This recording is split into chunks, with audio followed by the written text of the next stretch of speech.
Hello friends, welcome to my YouTube channel. आज के इस वीडियो में हम एनटीए नेट के पाठ्यक्रम की विस्तृत चर्चा करेंगे। तो आइए इस पाठ्यक्रम में हमें क्या क्या पढ़ना है उसे देखते हैं। हिंदी के पाठ्यक्रम को यूजीसी नेट ब्यूरो ने 10 इकाई में विभाजित किया है। पहली इकाई में हिंदी भाषा और उसका विकास है। इस इकाई में हम ऐतिहासिक पृष्ठभूमि जैसे प्राचीन भारतीय आर्य भाषाएं, मध्यकालीन भारतीय आर्य भाषाएं, आधुनिक भारतीय आर्य भाषाएं की विशेषताएं और उनका वर्गीकरण कैसे किया है इसकी चर्चा करेंगे। साथ ही हिंदी के भौगोलिक विस्तार को देखेंगे। हिंदी के विविध रूप जैसे हिंदी, उर्दू, दक्षिणी हिंदुस्तानी को समझेंगे। इसके साथ ही राजभाषा और राष्ट्रभाषा और संपर्क भाषा को समझेंगे। इसमें हम संचार माध्यम और हिंदी की संवैधानिक स्थिति के बारे में जानेंगे। दूसरी इकाई में हिंदी साहित्य का इतिहास के बारे में पढ़ेंगे। इस इकाई में हम हिंदी साहित्य के इतिहास का काल विभाजन एवं नामकरण को जानेंगे। आदिकाल की विशेषताएं, उसकी साहित्यिक प्रवृत्तियां एवं आदिकाल के साहित्य की चर्चा करेंगे। ऐसे ही भक्ति काल के उदय के सामाजिक सांस्कृतिक कारण को समझेंगे। भक्ति काल की पृष्ठभूमि तथा भक्ति काव्य के प्रमुख संप्रदाय और उनका वैचारिक आधार को जानेंगे। ऐसे ही रीतिकाल के प्रमुख कवि और उनके काव्यों को पढ़ेंगे। साथ ही आधुनिक काल में हिंदी गद्य का उद्भव और विकास को समझेंगे। आधुनिक काल में हमें भारतेंदु और उनका युग, महावीर प्रसाद द्विवेदी और उनका युग को समझेंगे। साथ ही छायावादी काव्य की प्रवृत्ति तथा प्रमुख कवियों की चर्चा करेंगे। इसमें हम प्रगतिवाद की अवधारणा तथा प्रयोगवाद और नई कविता के बारे में समझेंगे। नई कविता के कवि और समकालीन कविता के बारे में चर्चा करेंगे। इसी इकाई में हम हिंदी साहित्य की गद्य विधाएं जैसे हिंदी उपन्यास, हिंदी कहानी, हिंदी नाटक, हिंदी निबंध, हिंदी आलोचना, हिंदी की अन्य गद्य विधाएं जैसे रेखा चित्र और संस्मरण, यात्रा वृत्तांत, आत्मकथा, जीवनी, रिपोर्टाज, डायरी को समझेंगे। साथ ही हिंदी का प्रवासी साहित्य की बात करेंगे। बात करें इकाई 3 की, इस इकाई में हम साहित्य शास्त्र की चर्चा करेंगे तथा उसका विस्तृत अध्ययन करेंगे। इसमें हम काव्य लक्षण, काव्य हेतु, काव्य प्रयोजन की बात करेंगे। रस निष्पत्ति, साधारणीकरण तथा प्रमुख संप्रदाय और सिद्धांत, रस सिद्धांत, अलंकार सिद्धांत, रीति सिद्धांत, ध्वनि सिद्धांत, वक्रोक्ति सिद्धांत और औचित्य सिद्धांत की चर्चा करेंगे।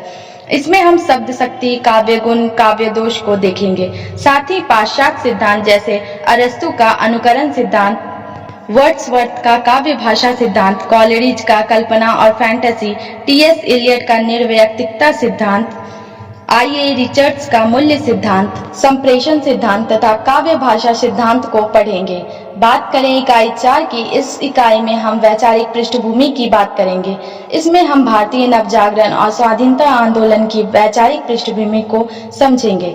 इसमें हम गांधीवादी दर्शन, अंबेडकर दर्शन, लोहिया दर्शन, मार्क्सवाद, अस्तित्ववाद, मनोविश्लेषणवाद, उत्तर आधुनिकतावाद की चर्चा करेंगे। इस पाठ्यक्रम में इकाई 5 से इकाई 10 तक हिंदी साहित्य की विभिन्न विधाओं की रचनाओं को हमें पढ़ना है। बात करें इकाई 5 की, तो इस इकाई में हमें हिंदी कविता को पढ़ना है। आदिकाल, भक्तिकाल, रीतिकाल एवं आधुनिक काल के प्रसिद्ध कवि एवं उनकी कृतियों को इस इकाई में हमें पढ़ना है। जैसे विद्यापति की पदावली, जायसी ग्रंथावली, सूरदास के भ्रमर गीत एवं तुलसीदास की रामचरितमानस आदि का अध्ययन करना है। यूजीसी द्वारा दिए गए इस पाठ्यक्रम की इकाई 5 में पाठकों की सुविधा को ध्यान में रखते हुए लंबी कविताओं का कुछ अंश ही रखा गया है। तो आइए देखते हैं हमें इस इकाई में क्या क्या पढ़ना है।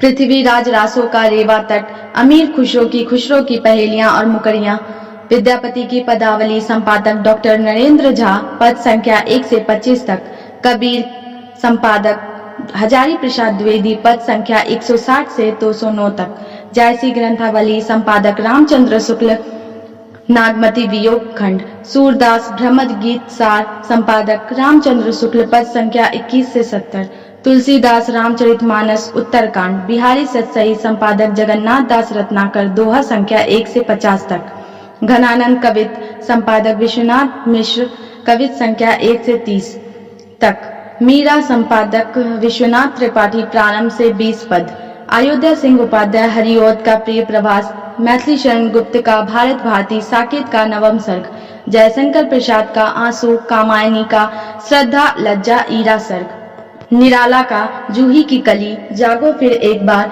सरोज स्मृति, राम की शक्ति पूजा, कुकुरमुत्ता, बांधो नाना इस ठाव बंधु, सुमित्रा नंदन पंत का परिवर्तन, प्रथम रश्मि, महादेवी वर्मा का बीन भी हूँ मैं तुम्हारी रागनी भी हूँ, मैं अनीर भरी दुख की बदली, फिर विकल है प्राण मेरे, यह मंदिर का दीप इसे नीरव जलने दो, द्रुत झरो जगत के जीर्ण पत्र, रामधारी सिंह दिनकर का उर्वशी का तृतीय अंक, रश्मि रथी, नागार्जुन का कालिदास बादल को घेरते देखा है, अकाल और उसके बाद खुरदरे पैर, शासन की बंदूक, मनुष्य हूँ, सच्चिदानंद हीरानंद वात्स्यायन अज्ञे का, कलगी बाजरे की यह दीप अकेला, हरी घास पर क्षण भर, आसाध्य बिना कितनी नावों में कितनी बार, भवानी प्रसाद मिश्र का गीत फरोज, सतपुरा के घने जंगल, मुक्ति बोध का भूल गलती, ब्रह्म राक्षस अंधेरे में, धूमिल का नक्सलवाड़ी, मोचीराम, अकाल दर्शन, रोटी और संसद।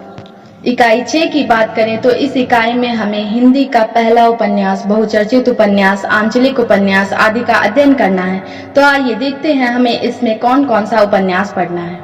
पंडित गौरी दत्त का देवरानी जेठानी की कहानी, लाला श्रीनिवास दास का परीक्षा गुरु, प्रेमचंद का गोदान, अज्ञे का शेखर एक जीवनी भाग 1, हजारी प्रसाद द्विवेदी का बाण भट्ट की आत्मकथा, फर्नीश्वर नाथ रेणु का मैला आंचल, यशपाल का झूठा सच, अमृतलाल नागर का मानस का हंस, भीष्म साहनी का तमस, श्रीलाल शुक्ल का राग दरबारी, कृष्णा सोबती का जिंदगी नामा, मन्नू भंडारी का आपका बंटी, जगदीश चंद्र का धरती धन्ना अपना।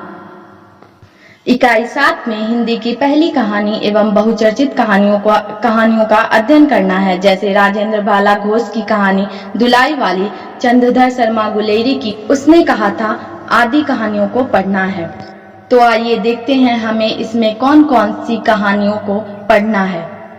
राजेंद्र बाला घोष बंग महिला की कहानी, चंद्रदेव से मेरी बातें, दुलाई वाली, माधवराव सप्रे का एक टोकरी भर मिट्टी, सुभद्रा कुमारी चौहान का राही, प्रेमचंद का ईदगाह, दुनिया का सबसे अनमोल रत्न, राजा राधिका रमन प्रसाद सिंह का कानों में कंगना, चंद्रधर शर्मा गुलेरी का उसने कहा था, जयशंकर प्रसाद का आकाशदीप, जैनेन्द्र का अपना अपना भाग्य, फर्नीश्वर नाथ रेणु का तीसरी कसम, लाल पान की बेगम, अज्ञे का गैंग्रीन, शेखर जोशी का कोस का घटवार, भीष्म साहनी का अमृतसर आ गया है चीफ की दावत, कृष्णा सोबती का सिक्का बदल गया, हरिशंकर बरसाई का इंस्पेक्टर माता दीन चांद पर, ज्ञान रंजन का पिता, कमलेश्वर का राजा निर्वंशिया, निर्मल वर्मा का परिंदे। बात करें इकाई 8 की तो इसमें हमें हिंदी के प्रसिद्ध नाटककार की कृतियों का अध्ययन करना है, जैसे भारतेंदु जी का नाटक अंधेर नगरी और भारत दुर्दशा, जयशंकर प्रसाद का नाटक चंद्रगुप्त, स्कंदगुप्त और ध्रुव स्वामी आदि का अध्ययन करना है। तो आइए देखते हैं हमें इसमें कौन कौन सा नाटक पढ़ना है। भारतेंदु का अंधेर नगरी, भारत दुर्दशा, जयशंकर प्रसाद का चंद्रगुप्त, स्कंदगुप्त, ध्रुव स्वामी, धर्मवीर भारती का अंधा युग, लक्ष्मी नारायण लाल का सिंदूर की होली, मोहन राकेश का आधे अधूरे, आषाढ़ का एक दिन, हबीब तनवीर का आगरा बाजार, सर्वेश्वर दयाल सक्सेना का बकरी, शंकर शेष का एक और द्रोणाचार्य, उपेंद्र नाथ अश्क का अंजो दीदी, मन्नू भंडारी का महाभोज। इकाई 9 में हिंदी निबंध को पढ़ना है। इसमें रामचंद्र शुक्ल का प्रसिद्ध निबंध कविता क्या है, भारतेंदु जी का निबंध भारतवर्षोन्नति कैसे हो सकती है आदि विभिन्न विषयों पर लिखे गए निबंधों को पढ़ना है। तो आइए देखते हैं हमें इसमें कौन कौन सा निबंध पढ़ना है। भारतेंदु का दिल्ली दरबार दर्पण, भारतवर्षोन्नति कैसे हो सकती है, प्रताप नारायण मिश्र का शिव मूर्ति, बालकृष्ण भट्ट का शिव शंभू के चिट्ठे, रामचंद्र शुक्ल का कविता क्या है, हजारी प्रसाद द्विवेदी का नाखून क्यों बढ़ते हैं, विद्यानिवास मिश्र का मेरे राम का मुकुट भीग रहा है, अध्यापक पूर्ण सिंह का मजदूरी और प्रेम, कुबेरनाथ राय का उत्तर फाल्गुनी के आसपास, विवेकी राय का उठ जाग मुसाफिर, नामवर सिंह का संस्कृति और सौंदर्य। इकाई 10 में आत्मकथा, जीवनी, यात्रा वृत्तांत, संस्मरण, रेखा चित्र आदि गद्य विधाओं को पढ़ेंगे। इसमें हरिवंश राय बच्चन जी का आत्मकथा क्या भूलूं क्या याद करूं, शिवरानी देवी द्वारा लिखित प्रेमचंद की जीवनी, प्रेमचंद घर में। तो आइए देखते हैं। राम वृक्ष बेनीपुरी का माटी की मूर्तें, महादेवी वर्मा का ठकुरी बाबा, तुलसी राम का मुरधरिया, शिवरानी देवी का प्रेमचंद घर में, मन्नू भंडारी का एक कहानी यह भी, विष्णु प्रभाकर का आवारा मसीहा, हरिवंश राय बच्चन का क्या भूलूं क्या याद करूं, रमनिका गुप्ता का आप हुदरी, हरिशंकर बरसाई का भोला राम का जीव, कृष्णचंद्र का जामुन का पेड़, दिनकर का संस्कृति के 4 अध्याय, मुक्ति बोध का एक लेखक की डायरी, राहुल सांकृत्यायन का मेरी तिब्बत यात्रा, अज्ञे का मेरे अरे यायावर। पेपर 2 हिंदी के पाठ्यक्रम को आप डाउनलोड भी कर सकते हैं। नीचे डिस्क्रिप्शन में इसका लिंक दिया हुआ है। पाठ्यक्रम को डाउनलोड करके उसे बार बार देखें, जिससे आपको किसी रचना एवं उसके रचनाकार का नाम आसानी से याद हो जाए, क्योंकि एग्जाम में कभी कभी सीधा सीधा प्रश्न रचना एवं उनके रचनाकारों से भी पूछ लिया जाता है। आशा है इस वीडियो से आपको हिंदी का पाठ्यक्रम अच्छी तरह समझ आ गया होगा।